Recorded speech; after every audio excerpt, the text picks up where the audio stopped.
So, meron ako dito mga cellphone. So, ito yung aking iPhone 11. So, ang memory nito ay 128 gigabytes. So, malaki naman na siya. So, pero ang mga install kong mga apps ay konti lang. Kasi hindi ko naman masyadong kailangan na para gamitin. So, nagagamit ko siya para sa camera. So, kasi ang iPhone ay maganda talaga pagdating sa camera. So, ito yung ginamit kong camera nung pag video ko kanina sa mga cellphone. Yan. So, yan. At ang kagandahan nito, ito ay meron siyang 0.5 na wide na video at photo. Yan. So, maganda siya pag pag pinipicture at binibidyo. So, ito ang kalamangan nito. At smooth naman siya, Yan. So, mas maganda ang function ng iPhone na ito. iPhone 11.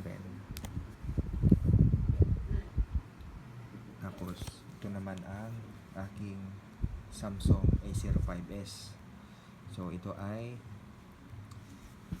4GB ang RAM at 128GB ang internal memory. So, kanina pinakita ko naman sa video na ito ang gamit ko. So, ito ang kanyang likod. So, Samsung A05s. Tapos, ito yung aking sira na Samsung. So, ito ay Samsung A32. So, ang memory nito ay 6GB ang RAM at 128 ang internal memory. So, ito ay nabagsak kaya nagkaroon ng diferensya. Ang naging diferensya nito ay sa lang naman, sa LCD. Kasi pag sinaksak ang charger, so na-vibrate naman siya. So, it means gumagana siya ang internal niya. LCD lang ang problema. Tapos ito naman ang aking charger ang aking charger sa iPhone. Designed by Apple in California, 20 watts. So, siya, iOS siya na charger. Tapos ito naman yung Samsung. So, siya, Type C to Type C siya. Yan. So, dito sa pangsaksak ay din, Type C din. Yan.